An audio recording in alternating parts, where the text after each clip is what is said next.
ಆಚೆ ತರಿಸಿ ಆಡಳಿತ ಮಂಡಳಿ ಆಗಿರಲಿ ಯಾರೇ ಆಗಿರ್ಲಿ ಚಾಮುಂಡಿ ಬೆಟ್ಟದಲ್ಲ ಚಾಮುಂಡಿ ಬೆಟ್ಟದಲ್ಲೇನೆ ಫಸ್ಟ್ ಸ್ಲಿಪ್ಪರ್ ಆಚೆ ತರಿಸಿ ಮಂಡಳಿ ಒಳಗಡೆ ಚಪ್ಪಲಿ ಬಿಟ್ಕೊಂಡ್ರೆ ಅವ್ರನ್ನ ಕೇಳಿದ್ರೆ ಗೌರ್ಮೆಂಟ್ ನಾವು ಎಂಪ್ಲಾಯ್ ಅಂತಾರೆ. ಆ ತರ ಬಿಟ್ಕೊಳಂಗಿಲ್ಲ ಪರ್ಮಿಷನ್ಸ್, ಯಾಕಂದ್ರೆ ಗೌರ್ಮೆಂಟ್ ಪಾದರಕ್ಷೆ ಹೊರಗಡೆ ಬಿಡ್ಬೇಕು. ಆಯ್ತಾ, ದೇವಸ್ಥಾನಕ್ಕೆ ಬಂದಿರೋದು ನಾವು ಹಿಂದೂಗಳು. ಇದು ರಾಜ ಮಹಾರಾಜ ಕಾಲದಿಂದ ಚಪ್ಪಲಿ ಹಾಕೊಂಡು ಯಾರು ಹೊರಗಡೆ ಹೋಗಿಲ್ಲ. ಆಯ್ತಾ, ಆಡಳಿತ ಮಂಡಳಿ ಅಂತ ಚಪ್ಪಲಿ ಹಾಕ್ತಾರೆ ಇವ್ರು ಗೌರ್ಮೆಂಟ್ ಆಫೀಸರ್ ಅಂತ ಕೇಳಿ ಅದನ್ನ ಮಾತಾಡಿ. ಸರ್ ಈಗ ವಿಡಿಯೋ ಮಾಡ್ಕೊಂಡು ಹೋಗಿ ಒಳಗಡೆ ಈಗ ನೀವು ಮೀಡಿಯಾ ಅಂತಾನೆ ಡೈರೆಕ್ಟ್ ಹಿಂಗೆ ವಿಡಿಯೋ ಮಾಡ್ಕೊಂಡು ಹೋಗಿ ಫ್ರಂಟಲ್ಲಿ ಇದೆ ಸ್ಲಿಪ್ಪರ್ ಎಲ್ಲ ಒಳಗಡೆ ಹಾಕೊಂಡು ಒಳಗಡೆ ಕೂತಿದ್ದಾರೆ.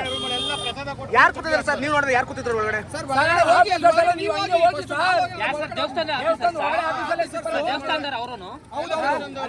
ಆಡಳಿತ ಮಂಡಳಿ ಇರ್ತಾರೆ ಸರ್, ದೇವಸ್ಥಾನ ಆಡಳಿತ ಮಂಡಳಿ ಇಲ್ಲಿದೆ ಆಫೀಸ್ ಇದೆಯಲ್ವಾ, ಆಫೀಸ್ ಒಳಗಡೆ ಚಪ್ಪಲಿ ಹಾಕೊಂಡೆ ವರ್ಕ್ ಮಾಡ್ತಾ ಇದ್ದಾರೆ. ಆಯ್ತಾ, ದೇವಸ್ಥಾನ ಪರ್ಮಿಷನ್ಸ್ ಇಲ್ಲಿಂದ ಈ ಕಾಂಪೌಂಡ್ ಏನಿದೆ ಅಲ್ಲಿಂದ ಒಳಗಡೆ ದೇವಸ್ಥಾನ ಪರ್ಮಿಷನ್ಸ್ ತಾನೆ, ಅಲ್ಲಿವರೆಗೂ ಅವ್ರಿಗೆ ಒಳಗಡೆ ಹಾಕೊಂಡು ಮಾಡ್ತಾ ಇದ್ದಾರೆ. ಅದನ್ನ ಕೇಳಿ ಅಂತ ಹೇಳಿದ್ದೀನಿ. 1000 ರೂಪಾಯಿ ಟಿಕೆಟ್ ತಗೊಳ್ತಾರೆ, ಚಪ್ಪಲಿ ಹಾಕೊಂಡು ಅವರೇ ಒಳಗೆ ಹೋಗ್ತಾರೆ. ಇವಾಗ ಆಚೆ ಬನ್ನಿ, ಗೌರ್ಮೆಂಟ್ ಆಫೀಸಲ್ಲಿ ಒಬ್ಬ ಚಪ್ಪಲಿ ಹಾಕೊಂಡು ಬರ್ತಾ ನೋಡ್ತಾ ಇರಿ. ನೀವು ಇಲ್ಲೇ ನಿಂತ್ಕೊಂಡೆ ವಿಡಿಯೋ ಮಾಡಿ ಸರ್, ಸ್ಲಿಪ್ಪರ್ ಹಾಕೊಂಡು ಹಂಗೆ ಓಡಾಡ್ತಾರೆ ಒಳಗಡೆ, ದೇವಸ್ಥಾನ ಒಳಗಡೆ ಸ್ಲಿಪ್ಪರ್ ಹಾಕೊಂಡು ಹೋಗ್ತಾರೆ.